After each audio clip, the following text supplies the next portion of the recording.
पहली बार उद्यमों के लिए नई योजना 5 लाख महिला, अनुसूचित जाति और अनुसूचित जनजाति के उद्यमों के लिए एक नई योजना शुरू की जाएगी। इससे अगले 5 वर्षों के दौरान 2 करोड़ तक का सावधि ऋण उपलब्ध होगा। इस योजना में सफल स्टैंड अप इंडिया स्कीम से प्राप्त अनुभवों को शामिल किया जाएगा। उद्यमशीलता और प्रबंधकीय कौशलों के लिए ऑनलाइन क्षमता निर्माण कार्यक्रम भी आयोजित किए जाएंगे।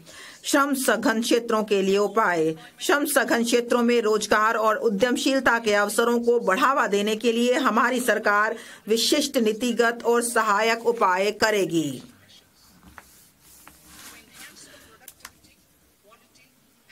भारत के फुटवियर और लेदर क्षेत्र की उत्पादकता, गुणवत्ता और प्रतिस्पर्धात्मकता बढ़ने हेतु फोकस उत्पाद स्कीम कार्यान्वित की जाएगी। इस स्कीम में लेदर, फुटवियर और उत्पादों के लिए सहायता के अलावा बिना लेदर वाले गुणवत्तापूर्ण फुटवियर के उत्पादन हेतु आवश्यक डिजाइन क्षमता, घटक विनिर्माण और मशीनों के लिए सहायता दी जाएगी। इस स्कीम से 22 लाख व्यक्तियों को रोजगार मिलने और 4 लाख करोड़ का कारोबार और 1.1 लाख करोड़ से अधिक का निर्यात होने की उम्मीद है। खिलौना क्षेत्र के लिए उपाय।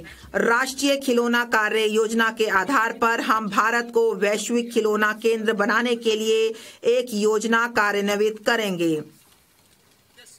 इस योजना में क्लस्टरों, कौशलों और ऐसे विनिर्माण इकोसिस्टम के विकास पर जोर दिया जाएगा जिसके परिणाम स्वरूप उच्च गुणवत्ता वाले ऐसे अनूठे, नवीन और पर्यावरण अनुकूल खिलौने मिलेंगे जो मेड इन इंडिया ब्रांड का प्रतिनिधित्व करेंगे।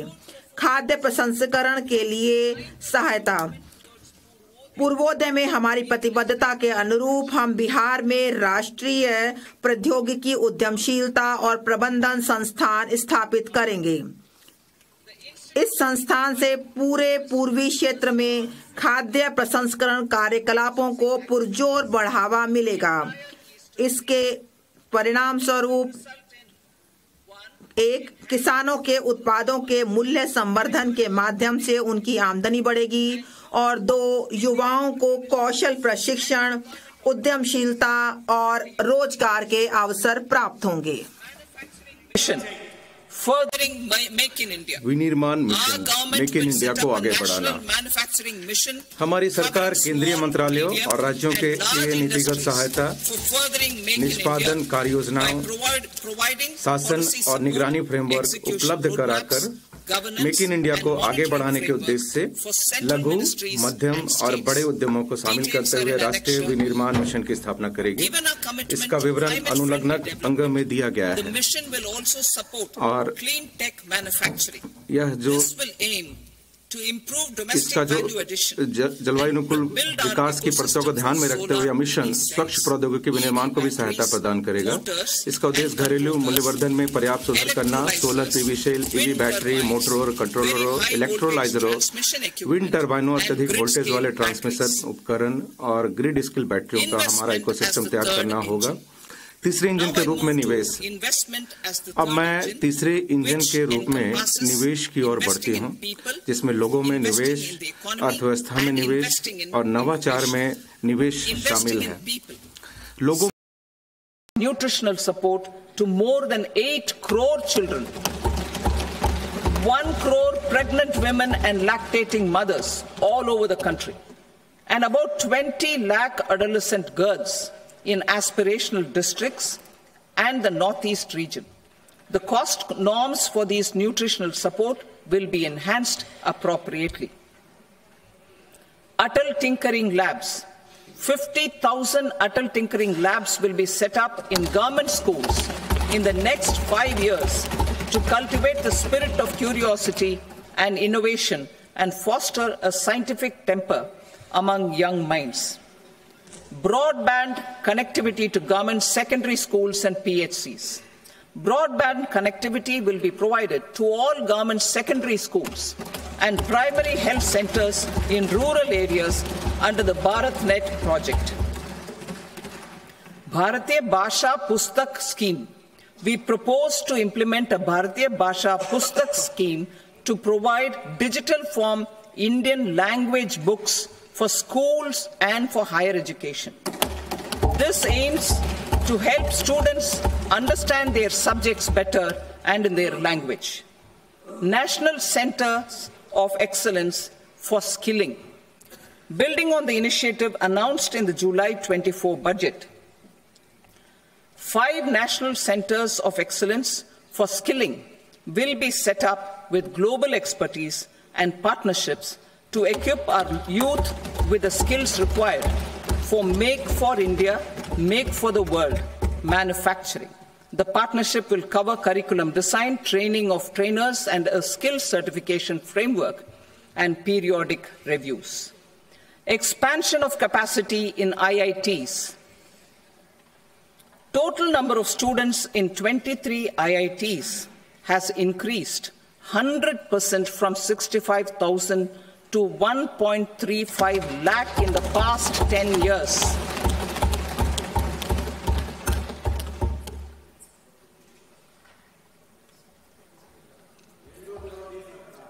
Additional infrastructure will be created in the 5 IITs started after 2014 to facilitate education for 6,500 more students.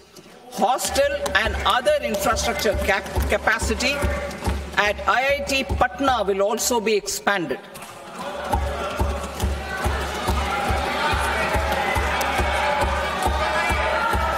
Center of Excellence.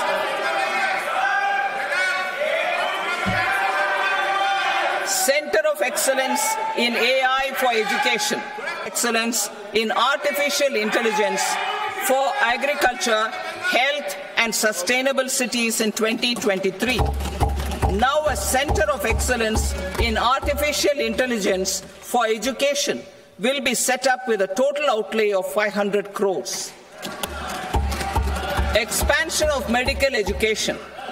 Our government has added almost 1.1 lakh undergraduate and postgraduate medical education seats in 10 years, an increase of 130%. In the next year, 10,000 additional seats will be added in medical colleges and hospitals towards the goal of adding 75,000 seats in the next 5 years.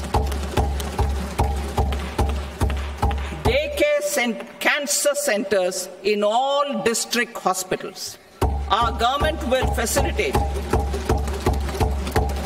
setting up of daycare cancer centers in all district hospitals in the next 3 years. 200 centers will be established in 25-26 itself. Strengthening urban livelihoods. Our government has been giving priority to assisting urban poor and vulnerable groups. A scheme for socio-economic upliftment of urban workers will be implemented to help them improve their incomes, have sustainable livelihoods, and a better quality of life. PM Swanidhi scheme has benefited more than 68 lakh street vendors, giving them respite from high-interest informal sector loans. Building on this success, the scheme will be revamped with enhanced loans from banks, UPI-linked credit cards with 30,000 rupees limit, and capacity building support. Social Security Scheme for welfare of online platform workers. Gig workers of online platforms provide great dynamism to the new age services economy. Recognizing their contribution, our government will arrange for their identity cards and registration on the e-Shram portal. They will be provided healthcare under PM Jan Arogya Yojana. This measure is likely to assist nearly 1 crore gig workers.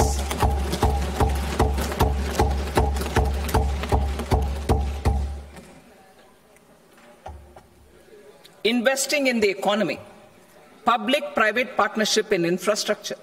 Each infrastructure-related ministry will come up with a 3-year pipeline of projects that can be implemented in PPP mode. States will also be encouraged to do so and can seek support from the India Infrastructure Project Development Fund, which is a scheme to prepare PPP proposals. Support to states for infrastructure. An outlay of 1.5 lakh crore is proposed for the 50-year interest-free loans to states for capital expenditure and incentives for reforms. Building on the success of the first asset monetization plan announced in 2021, the second plan for 2025 to 30 will be launched to plow back capital of 10 lakh crore in new projects. Regulatory and fiscal measures will be fine-tuned to support the plan. Jal Jeevan Mission. Since 2019, 15 crore households representing 80% of India's rural population have been provided access to portable tap water connections. To achieve 100% coverage, I am pleased to announce the extension of this mission until 2028 with an enhanced total outlay. The mission's focus will be on the quality of infrastructure and O&M of rural piped water supply schemes through Jan Bhagidari. A separate MOU or separate MOUs will be signed with the states and union territories to ensure sustainability and citizen-centric water services delivery. Urban sector reforms. Building on the July budget proposals, urban sector reforms related to governance, municipal services, urban land and planning will be incentivized. Urban Challenge Fund. The government will set up an Urban Challenge Fund of 1 lakh crore rupees to implement the proposals for cities as growth hubs, creative redevelopment of cities, and for water and sanitation purposes announced in the July budget. This fund will finance up to 25% of the cost of bankable projects, with a stipulation that at least 50% of the cost is funded from bonds, bank loans, and PPPs. An allocation of 10,000 crore is proposed in 2025-26. Power sector reforms. We will incentivize electricity distribution reforms and augmentation of intrastate transmission capacity by states. This will improve financial health and capacity of electricity companies. Additional borrowing of 0.5% of GSDP will be allowed to states contingent on these reforms. Nuclear energy mission for Vikasit Bharat. Development of at least 100 gigawatt of nuclear energy by 2047 is essential for our energy transition efforts. For an active partnership with the private sector towards this goal, amendments to the Atomic Energy Act and the Civil Liability for Nuclear Damage Act will be taken up. A nuclear energy mission for research and development of small modular reactors with an outlay of 20,000 crore will be set up. At least 5 indigenously developed small modular reactors will be operationalized by 2033. Shipbuilding. The shipbuilding financial assistance policy will be revamped to address cost disadvantages. This will also include credit notes for shipbreaking in Indian yards to promote the circular economy. Large ships above a specified size will be included in the infrastructure harmonized master list. Shipbuilding clusters will be facilitated to increase the range, categories, and capacity of ships. This will include additional infrastructure, facilities, skilling, and technology to develop the entire ecosystem. Maritime Development Fund for long-term financing for the maritime industry. A maritime development fund with a corpus of 25,000 crore rupees will be set up. This will be for distributed support and promoting competition. This will have up to 49% contribution by the government, and the balance will be mobilized from ports and from private sector.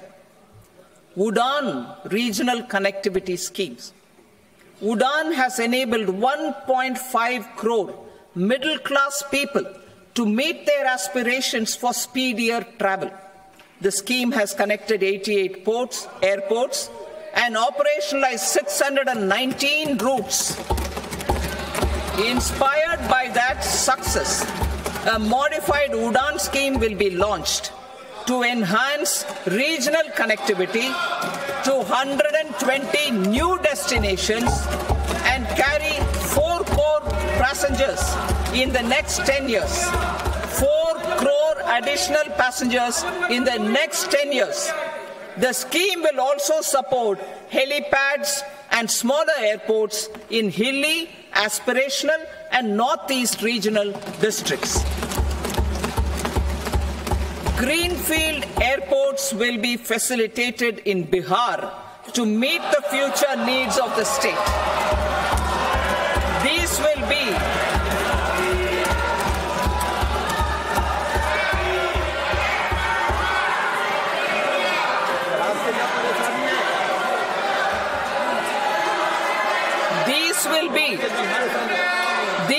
be in addition to the expansion of the capacity of Patna Airport and a brownfield airport in Beta. Western Kosi Canal project in Mithilanchal.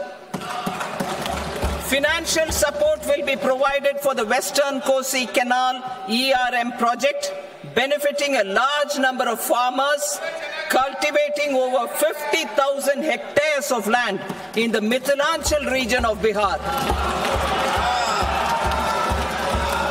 Mining sector reforms. Mining sector reforms, including those for minor minerals, will be encouraged through sharing of best practices and institutions of a state mining index. A policy for recovery of critical minerals from tailings will be brought out. Under the special window for affordable and mid-income housing, SWAMI, 50,000 dwelling units in stressed housing projects have been completed and keys handed over to home buyers. Another 40,000 units will be completed in 2025, further helping middle-class families who were paying EMIs on loans taken for apartments while also paying rent for their current dwellings. Building on this success, SWAMI Fund 2 will be established as a blended finance facility with contribution from the government, banks and private investors. This fund of 15,000 crore rupees will aim for expeditious completion of another 1 lakh units. PM Gati Shakti data for private sector. For furthering PPPs and assisting the private sector in project planning, access to relevant data and maps from the PM Gati Shakti portal will be provided. Tourism for employment-led growth. Top 50 tourist destination sites in the country will be developed in partnership with states through a challenge mode. Land for building key infrastructure will have to be provided by the states. Hotels in these destinations will be included in the infrastructure harmonized list. The following measures will be taken for facilitating employment-led growth. Organizing intensive skill development programs for our youth, including in institutes of hospitality management. Providing mudra loans for homestays. Improving ease of travel and connectivity to tourist destinations. Providing performance-linked incentives to states for effective destination management, including tourist amenities, cleanliness, and marketing efforts, and introducing streamlined e-visa facilities along with visa fee waivers for certain tourist groups. Continuing with the emphasis on places of spiritual and religious significance, in the July budget, there will be a special focus on destinations related to the life and times of Lord Buddha. Medical tourism and heal in India. Medical tourism and heal in India will be promoted in partnership with the private sector, along with capacity building and easier visa norms. Investing in innovation. To implement private sector-driven research, development and innovation initiatives announced in the July budget, I am now allocating 20,000 crore rupees for this purpose.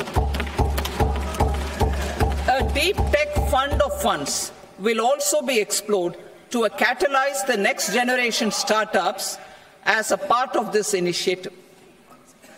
In the next 5 years, under the PM Research Fellowship Scheme, we will provide 10,000 fellowships for technological research in IITs and IISc with enhanced financial support.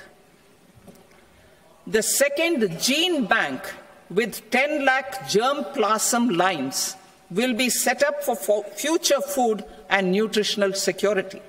This will provide conservation support to both public and private sectors for genetic resources. We will start a national geospatial mission to develop foundational geospatial infrastructure and data. Using PM Gati Shakti, this mission will facilitate modernization of land records, urban planning, and design of infrastructure projects. A Gyan Bharatam mission for survey, documentation, and conservation of our manuscript heritage with academic institutions, museums, libraries, and private collectors will be undertaken to cover more than 1 crore manuscripts. We will set up a national digital repository of Indian knowledge systems for knowledge sharing. Now I move to exports as the fourth engine. We will set up an export promotion mission with sectoral and ministerial targets driven jointly by the Ministries of Commerce, MSME, and Finance. It will facilitate easy access to export credit, cross-border factoring support, support to MSMEs to tackle non-tariff measures in overseas markets. A digital public infrastructure, Bharat Trade Net, for international trade will be set up as a unified platform for trade documentation and financing solutions. This will complement the Unified Logistics Interface platform. The BTN will be aligned with international practices.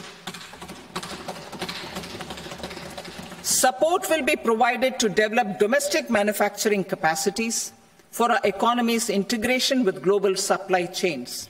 Sectors will be identified based on objective criteria. Facilitation groups with participation of senior officers and industry representatives will be formed for select products and supply chains. Through this, there are huge opportunities related to Industry 4.0, which needs high skills and talent. Our youth have both. Our government will support the domestic electronic equipment industry to leverage this opportunity for the benefit of our youth. A national framework will be formulated as guidance to states for promoting global capability centers in emerging Tier 2 cities. This will suggest measures for enhancing availability of talent and infrastructure, building bylaw reforms, and mechanisms for collaboration with industry. Our government will facilitate upgradation of infrastructure and warehousing for air cargo, including high-value perishable horticultural produce. Cargo screening and customs protocol will be streamlined and made user-friendly. Reforms as the fuel. Over the past 10 years, our government has implemented several reforms for convenience of taxpayers, such as faceless assessment, 2, taxpayer charter, 3, faster returns, 4, almost 99% returns being on self-assessment, and 5, Vivad Se Vishwas scheme.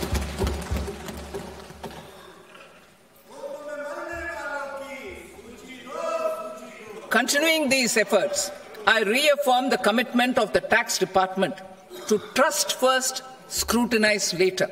I also propose to introduce the new income tax bill next week. I will detail the indirect tax reforms and changes in direct taxes in Part B. Financial sector reforms. The FDI limit for the insurance sector will be raised from 74 to 100%. This enhanced limit will be available for those companies which invest the entire premium in India. The current guardrails and conditionalities associated with foreign investment will be reviewed and simplified. The services of India Post Payment Bank will be deepened and expanded in rural areas. NABFID will set up a partial credit enhancement facility for corporate bonds for infrastructure. Public sector banks will develop Grameen Credit Score framework to serve the credit needs of SHG members and people in rural areas. A forum for regulatory coordination and development of pension products will be set up. To implement the earlier announcement on simplifying the KYC processes, the revamped Central KYC Registry will be rolled out in 2025. We will also implement a streamlined system for periodic updating. Requirements and procedures for speedy approval of company mergers will be rationalized. The scope for fast-track mergers will also be widened and the process made simpler. As proposed in the interim budget, we signed bilateral investment treaties with 2 countries in 2024 to encourage sustained foreign investment, and in the spirit of First Develop India, the current model BIT will be revamped and made more investor-friendly.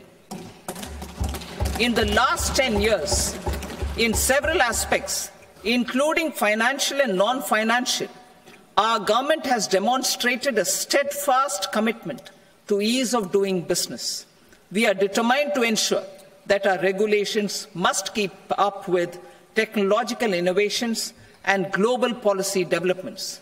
A light-touch regulatory framework based on principles and trust will unleash productivity and employment.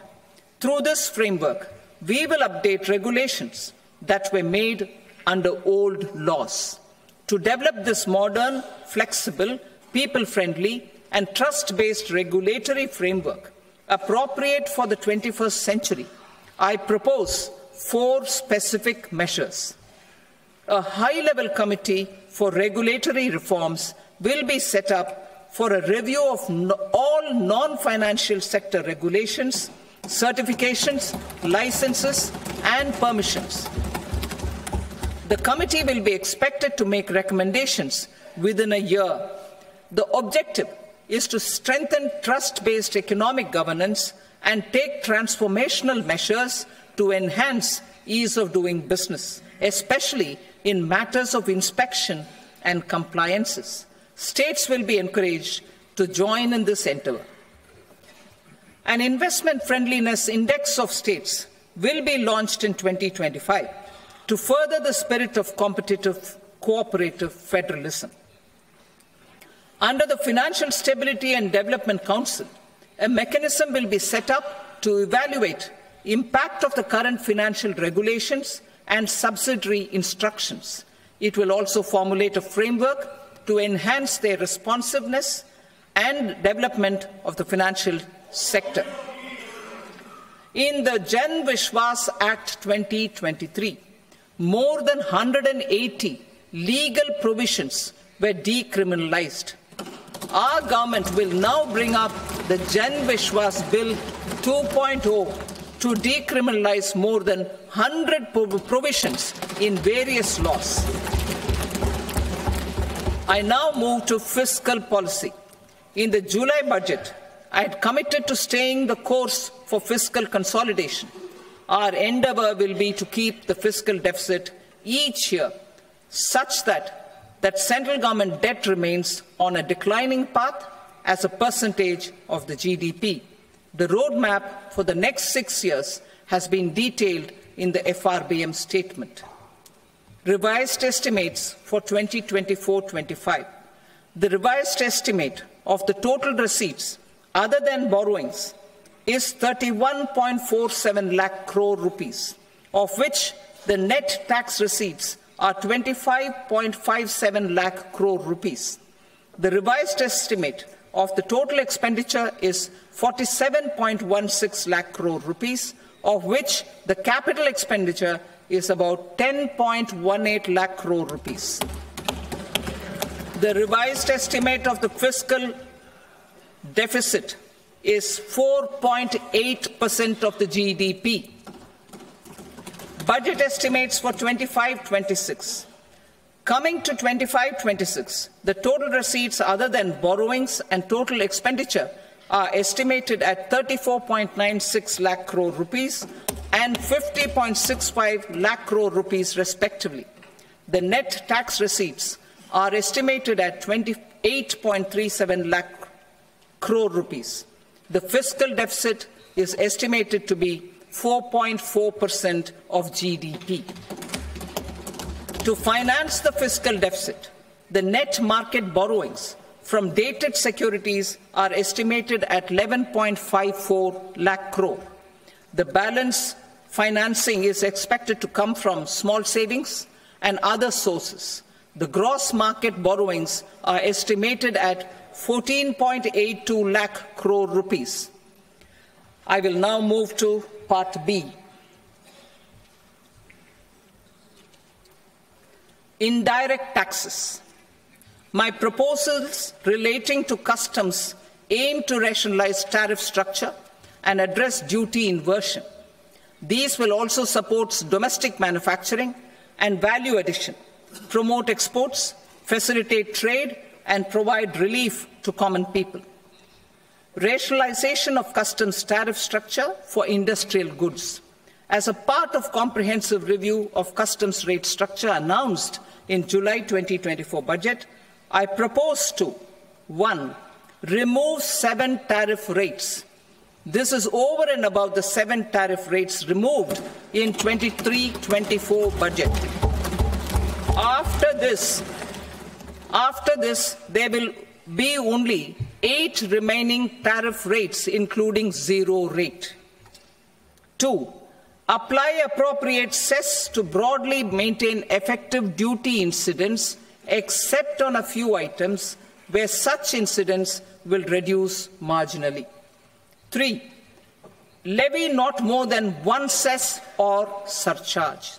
Therefore, I propose to exempt social welfare surcharge on 82 tariff lines that are subject to a cess. I shall now take up sector-specific proposals.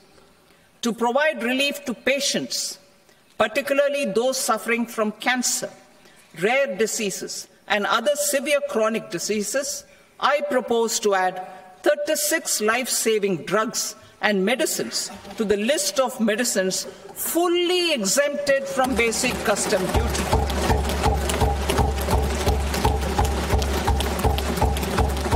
I also propose to add 6 life-saving medicines to the list attracting concessional custom duty of 5%.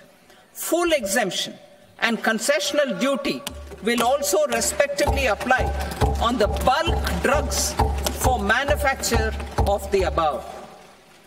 Specified drugs and medicines under patient assistance programs run by the pharmaceutical companies are fully exempt from BCD, provided the medicines are supplied free of cost to the patients. I propose to add 37 more medicines along with 13 new patient assistance programs.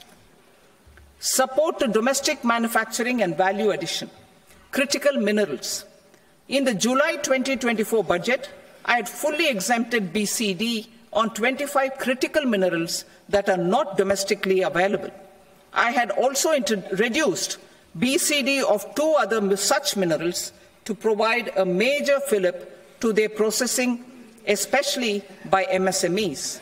Now, I propose to fully exempt cobalt powder and waste, the scrap of lithium-ion battery, lead, zinc, and 12 more critical minerals. This will help secure their availability for manufacturing in India and promote more jobs for our youth. To promote domestic production of technical textile products such as agro-textiles, medical textiles, and geotextiles at competitive prices, I propose to add 2 more types of shuttle-less looms to the list of fully exempted textile machinery. I also propose to revise the BCD rate on knitted fabrics covered by 9 tariff lines from 10 or 20 to 20% or 115 rupees per kg, whichever is higher.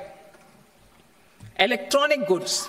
In line with our Make in India policy and to rectify inverted duty structure, I propose to increase the BCD on interactive flat panel display from 10% to 20% and reduce the BCD to 5% on open cell and other components.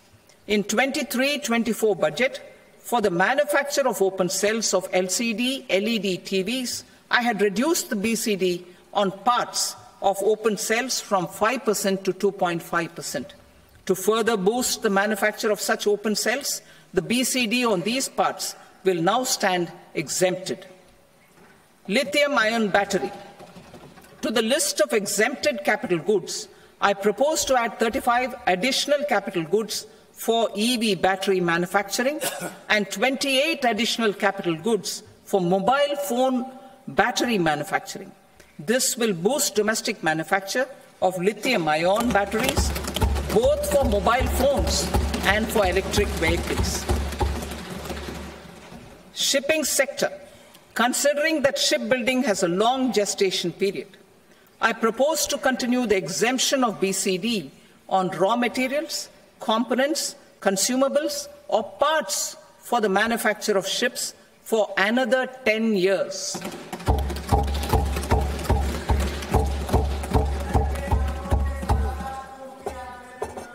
I also propose the same dispensation for shipbreaking to make it more competitive. Telecommunication. To prevent classification disputes, I propose to reduce the BCD from 20% to 10% on carrier-grade Ethernet switches to make it at par with non-carrier-grade Ethernet switches. Export promotion.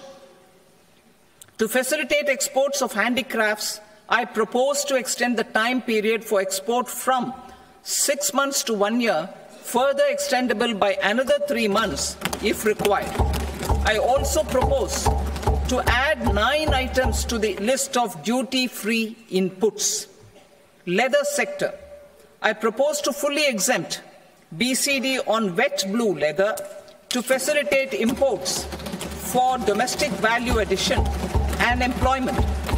I also propose to exempt crust leather from 20% export duty to facilitate exports by small tanners. Marine products. To enhance India's competitiveness in the global seafood market, I propose to reduce BCD from 30% to 5% on frozen fish paste, surimi, for manufacture and export of its analog products. I also propose to reduce BCD from 15% to 5% on fish hydrolysates for manufacture of fish and shrimp feed. In July 2024 budget, to promote development of domestic MROs for aircraft and ships, I had extended the time limit for export of foreign origin goods that were imported for repairs from 6 months to 1 year and further extendable by 1 year. I now propose to extend the same dispensation for railway goods. Time limit for provisional assessment.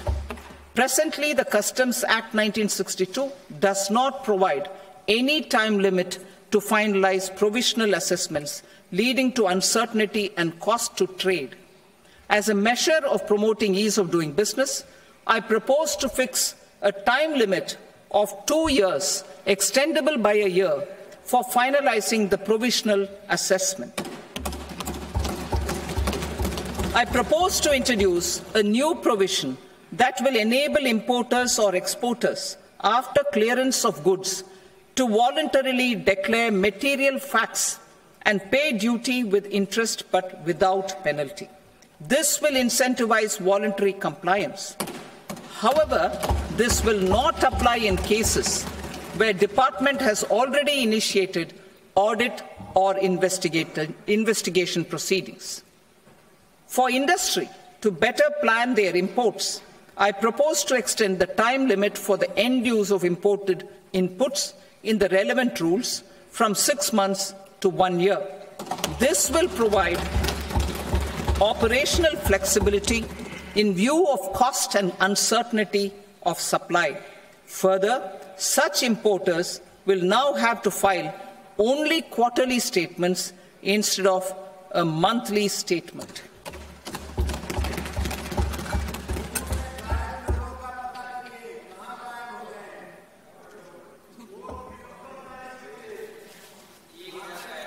I now come to my direct tax proposals.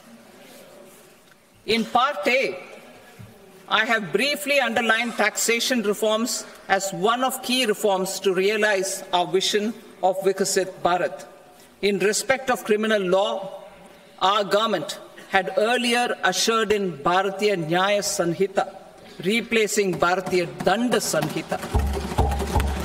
I am happy to inform this august House and the country that for new income tax bill will carry forward the same spirit of Nyaya in its drafting as well. The new bill will be clear and direct in text, with close to half of the present law in terms of both chapters and words. It will be simple to understand for taxpayers and tax administrators, leading to tax certainty and reduced litigation. Reforms, however, are not a destination. They are means to achieve good governance for our people and economy. Providing good governance primarily involves being responsive. The Tirukural captures this in verse 542, which reads, "Vaanokki vaazhum ulagallam, mannavan kol nokki vaazhum kudi," meaning, just as the living beings live expecting rains, citizens live expecting good governance. Our government is committed to keeping an ear to the ground and a finger on the pulse and responding while balancing our national building efforts.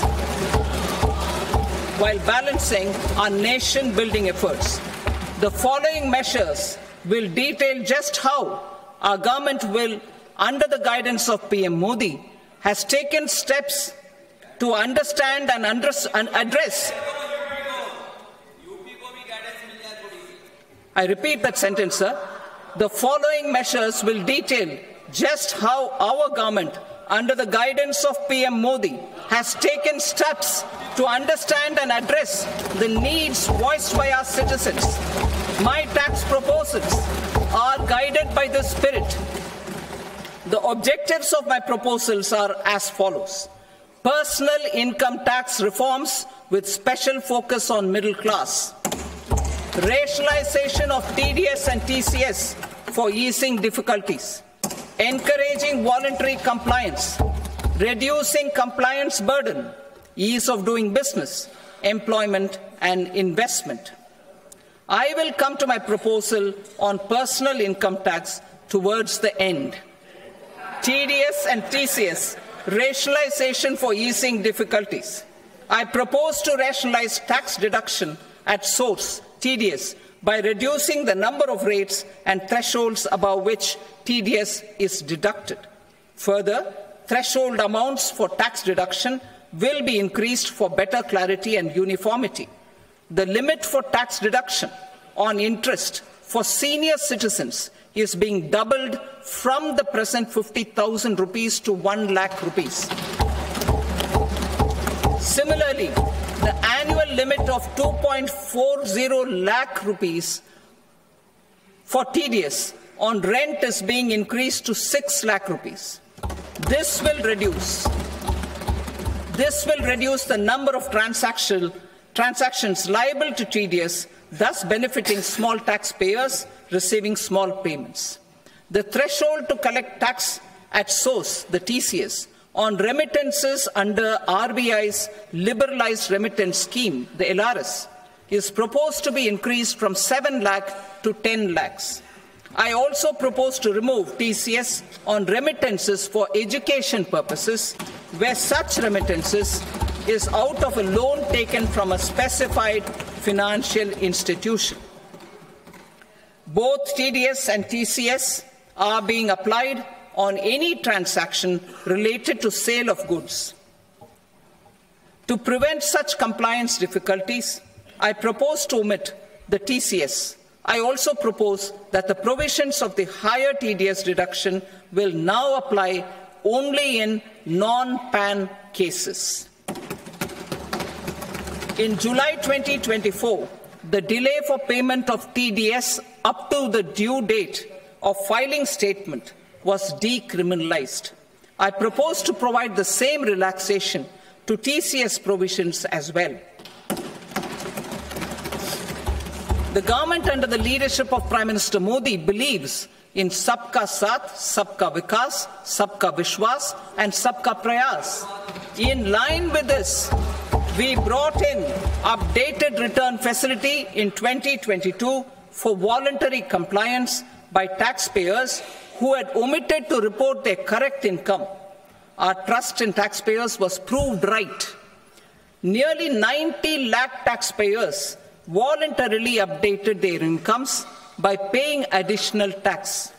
Taking this trust further, I now propose to extend the time limit to file updated returns for any assessment year from the current limit of 2 years to 4 years.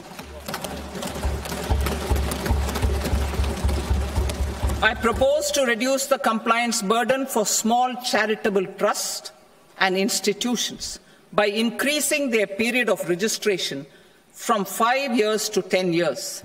It is also proposed that disproportionate consequences do not arise for minor defaults such as incomplete applications filed by charitable entities. Presently, taxpayers can claim the annual value of self-occupied properties as nil only on the fulfillment of certain conditions. Considering the difficulties faced by taxpayers, it is proposed to allow the benefit of 2 such self-occupied properties without any condition. To streamline the process of transfer pricing and to provide an alternative to yearly examination, I propose to introduce a scheme for determining arm's length price of international transaction for a block period of 3 years. This will be in line with global best practices.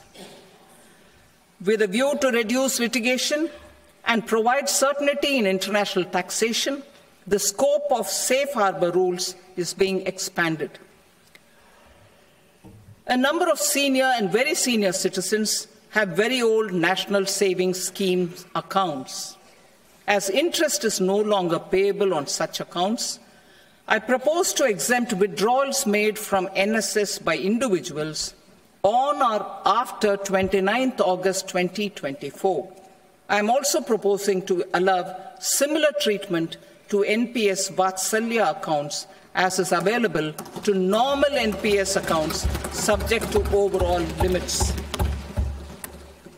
In my speech in July 2024, I had promised that all processes, including giving effect to appellate orders, shall be digitalized and made paperless over the next 2 years.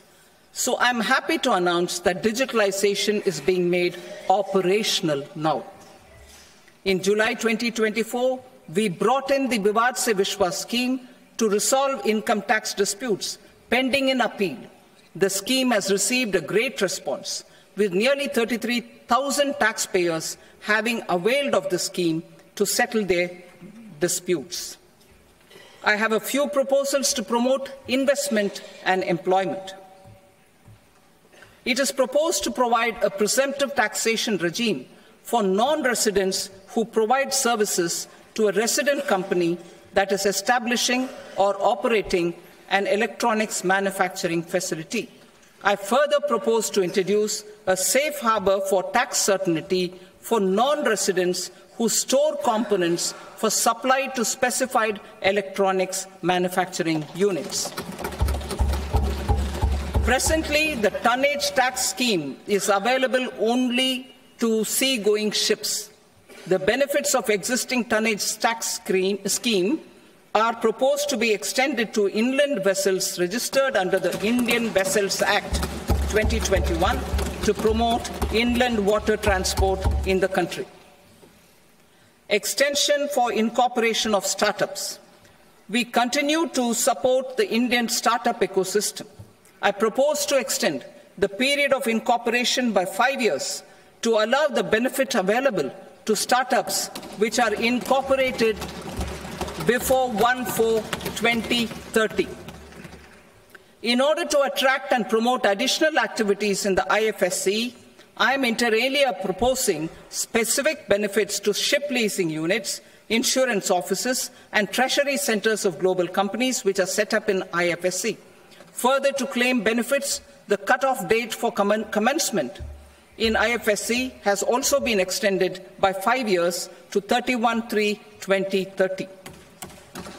Category 1 and Category 2 AIFs are undertaking investments in infrastructure and other such sectors. I propose to provide certainty of taxation to these entities on the gains from securities, to promote funding from sovereign wealth funds and pension funds to the infrastructure sector. I propose to extend the date of making an investment by 5 more years up to 31st March 2030.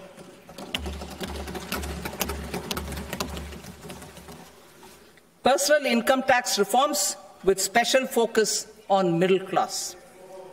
Democracy, demography, and demand are the key support pillars in our journey towards Vikasit Bharat.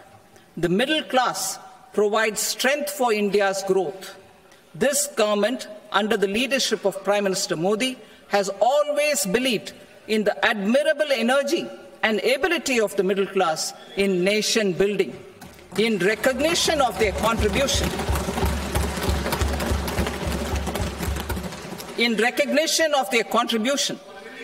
we have periodically reduced their tax burden. Right after 2014, the nil tax slab was raised to 2.5 lakhs of rupees, which was further raised to 5 lakh rupees in 2019 and to 7 lakh rupees in 2023. This is reflective of our government's trust on the middle class taxpayers. I am now happy to announce that there will be no income tax payable up to income of 12 lakh rupees.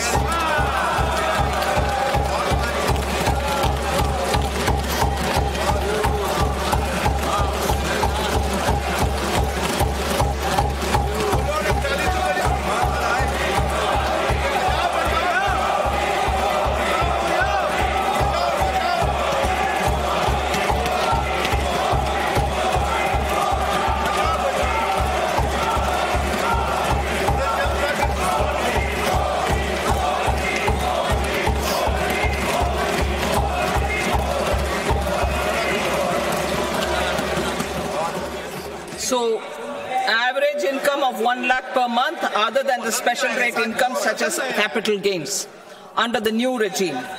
This limit will be 12.75 lakh for salaried taxpayers due to the standard deduction of 75,000. Slabs and rates are being changed across the board to benefit all taxpayers. The new structure will substantially reduce the taxes of the middle class and leave more money in their hands, boosting household consumption, savings and investment. In the new tax regime, I propose to revise tax rate structures as follows. 0 to 4 lakh rupees nil, 4.8 lakh rupees to 4 to 8 lakh rupees 5%, 8 to 12 lakh rupees 10%, 12 to 16 lakh rupees 15%, 16 to 20 lakh rupees 20%, 20 to 24 lakh rupees 25%, and above 24 lakh rupees 30%. To taxpayers up to 12 lakh of normal income other than special rate income such as capital gains. I read that again. To taxpayers up to 12 lakh of income other than special rate income such as capital gains, tax rebate is being provided in addition to the benefit due to slab rate reduction in such a manner that there is no tax payable by them. The total tax benefit of slab rate changes and rebate at different income levels can be illustrated with a few examples. A taxpayer in the new regime with an income of 12 lakh rupees will get a benefit of 80,000 rupees in tax, which is 100% of tax payable as per the existing rates. A person having income of 18 lakh rupees will get a benefit of 70,000 rupees in tax, that is 30% of tax payable as per existing rates. A person with an income of 25 lakh gets a benefit of 1,10,000 rupees, that is 25% of his tax payable as per existing rates. Details of my tax proposals are given in the annexure. As a result of these proposals, Honourable Speaker, sir, revenue of about 1 lakh crore in direct taxes and 2,600 crores in indirect taxes will be foregone. Mr. Speaker, sir, with this, I commend the budget to this august House.